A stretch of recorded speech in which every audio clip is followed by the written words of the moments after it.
What is up, rockers of the Rock Nation? This is your homeboy, whatever the fuck you want to call me. Your famous rocker, ex-Rockerman X here, back with the... Bleh, I can't speak right now. It's like midnight here, so if it sucks, it sucks, oh well. But I'm back with another video.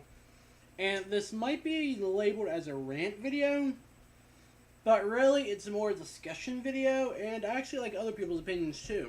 And before I start, if you guys like to check out my Facebook page, down below in the description section, if you have a Facebook and are willing to join in more discussions and willing to be a greater part of the Rock Nation, then what can I say? Like the page down below, and there you go. But anyway, back to this discussion per se. How do I want to put this? If you read the title, you pretty much already know. If you read the title, you pretty much already know what this is about. The Rock and Roll Hall of Fame, or is it really the Rock and Roll Hall of Shame? And personally, I have to give my tenfold is probably the Rock and Roll Hall of Shame. My reasons for that, well, I can pretty much just playing this to you through here. But really, keep this in mind throughout the whole video. Rock and Roll Hall of Fame. That's pretty much that. But let me just say in other words too, and I'll give, before we get any further, let's look through some of the inductees from the from the 20th century 1900s. Starting, I can give 1986, Elvis Presley. 1988, the Beatles. 1989, Rolling Stones. 1990, The Who. 1992, Jimi Hendrix. 1993, The Doors and Cream. 1995, Led Zeppelin. 1996, Pink Floyd. And 1998, The Eagles. Now, why would it bring the earlier nominations up? Because obviously everybody knows that the 2015 nominees are already up. Well, this is just me saying here, that list right there, from the first one to from 86 to 98. That is obviously a very small group of rock out of most that's in the Hall of Fame nowadays. Now, I understand the blues people and stuff like that, because blues did help rock and stuff like that too. That's perfectly understandable.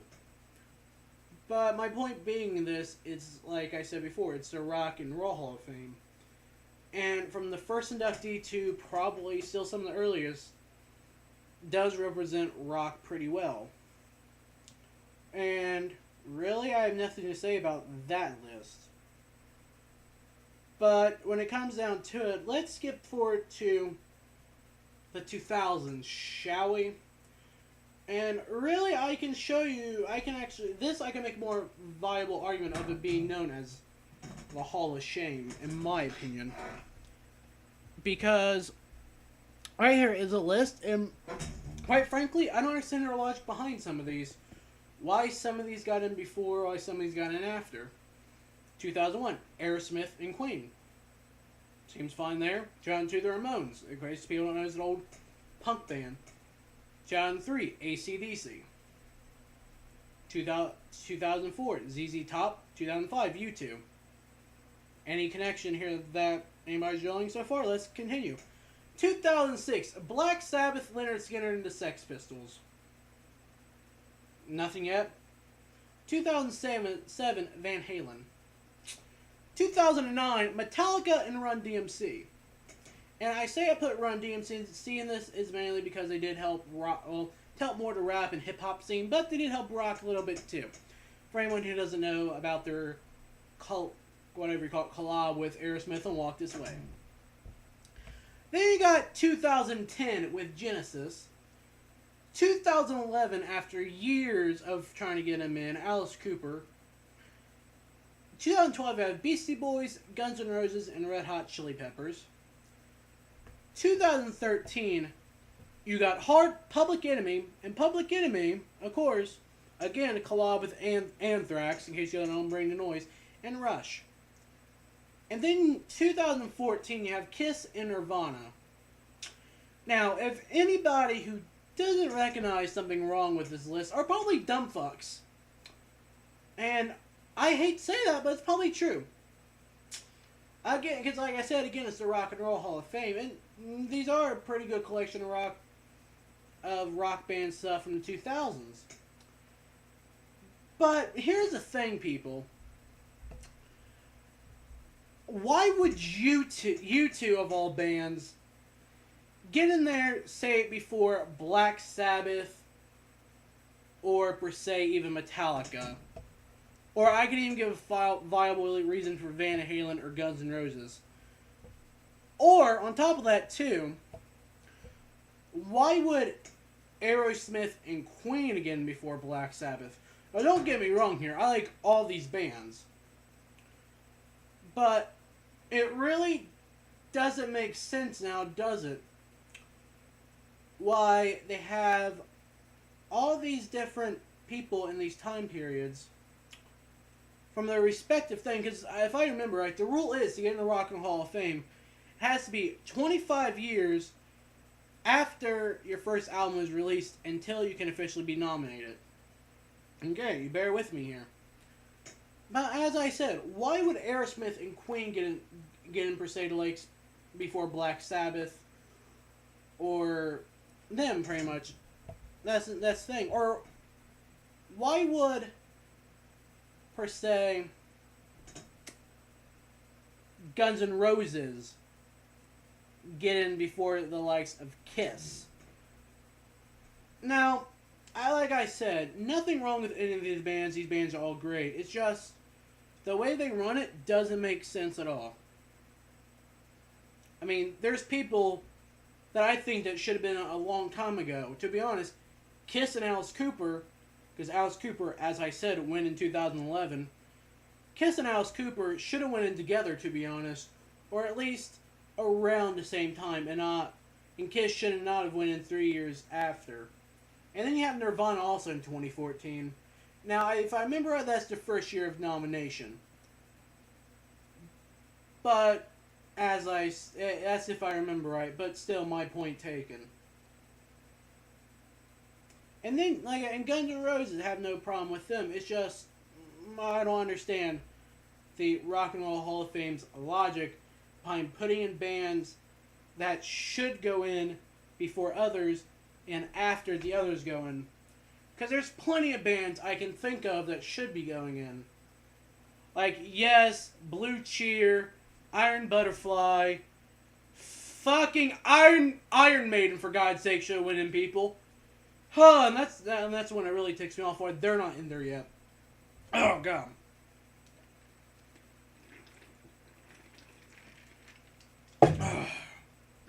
And now, after explaining that, here comes the nominations, or nominees for 2015. Green Day, Joan Jett and the Blackhearts, NWA, 9 Inch Nails, and Lou Reed. Now, I understand there's more than that, but these are people I consider more for the rock part. That's the Rock and Roll Hall of Fame. Lou Reed, why the fuck isn't he in there already? He is one of the most legendary people in the rock business that was. It's a shame that he died, but still, the fact of it is, he should have been there a long time ago. And 9 Inch Nails, I'm a little iffy on that, really no complaints, but still.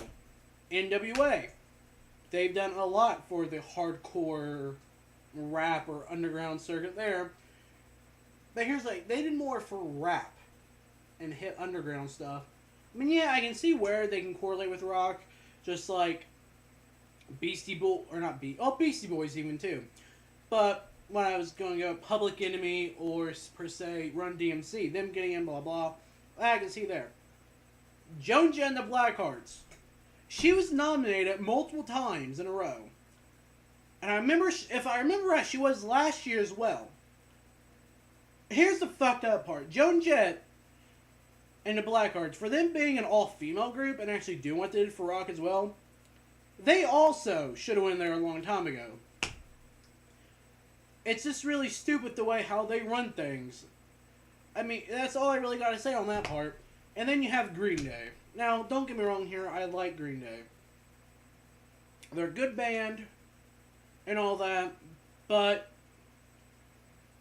it's really too early for Green Day to go in the Hall of Fame, if they even go in. But if I have to stay honest to myself and be honest to you guys, I say they probably will make it. Because Nirvana went in last, or I should say this year, since it is still 2014. But Green Day did come from that same general time period, not really the grunge scene there, more the punk scene. Quote unquote punk, I mean, really. But it's really too early, in my opinion, for them to go in. Because they haven't really done anything for a rock scene. They really haven't. All except for their most widely known album, which was, of course, American Idiot. One of their most commercial successful albums. Don't get me wrong, like I said, I like them. It's just, that's the only album that really, to me, defines them. And then you have, the also fact of it is, too, that they did a rock opera based off, I think it was American Idiot 2. Or at least it was titled American Idiot. And that's something that really also defined them as well. But really, between the album American Idiot and the rock opera, they really haven't done much for rock and roll lately. I mean, don't get me wrong, they put out great albums and all that, but it's really too early for them to go in. I say more closer to 2020 they should be going in, and that's my final thought on that. I mean, really, you gotta keep in mind, people, it's called the Rock and Roll Hall of Fame. Or as I call it, the Rock and Roll Hall of Shame. It's just ridiculous how they run stuff. I know I said that multiple times in this video, but it's true. It's just, I'm flabbergasted. Big words, I know, people. But, it's just, way they do it. It's just, there's a great rock and roll bands, or heavy metal bands, that should be in there, who's done groundbreaking stuff. Or even older bands who's done in there, who's done great things. Now, I read off the list from the 1900s. Elvis Presley and people like them, yeah, I can see them being in, because they were technically rock and roll, and I admit, I listen to Elvis and people, and every now and then, stuff like that. I just think about, in about another 25 to 30 years, where the Rock and Roll Hall of Fame is going to be. It's going to be filled of nothing but pompous, douchebag, pop stars, and probably rappers. Now, don't get me wrong. There are some talented pop stars out like Ariana Grande, because she can actually sing them all that shit. And then I admit there's some rappers who aren't the same typical rappers that's all about sex, drugs, extra rap about life, like Eminem or some other people. But that's not my point right here. Just think about, where is it going to go about the next 25 to 30 years? Going to be filled with nothing but pop people, or rap people, like there actually already is in the Hall of Fame, like Madonna, or Michael Jackson. Now, again, no complaints on Michael Jackson, or most likely Madonna, because I don't like her all that much, unless like maybe one song I think that was on freaking Austin Powers movie that actually fit the movie. Michael Jackson put out some pretty good songs in his time. But here's the thing, they're classified as pop. Why are they in the Rock and Roll Hall of Fame, people? Why are a lot of great bands, as I mentioned before, Iron Maiden, Blue Cheer, freaking Yes, there's another one, Iron Butterfly. Those bands, even Pantera should be in the Hall of Fame. But, honestly, I don't think they're eligible yet. But who knows if we'll ever see them in the Hall of Fame. It's just, it's ridiculous why bands, great bands who influence people like Kiss and Alice Cooper should win together, as I said. Or how fucking Guns N' Roses gets in before Kiss. Or how U2, of all people, gets in before Aerosmith, Ramones, well, not AC/DC, but you know what I mean. U2 basically gets in before Black Sabbath or Van Halen, Metallica, or Genesis, or people like them. It's just really stupid, people. Open up your eyes and maybe you'll look. But that's my reaction to the Rock and Roll Hall of Shame, as I call it. But again, you guys can discuss if you want to. I'm done on the subject. I'll see you guys later. Lifting the Rock Rockers.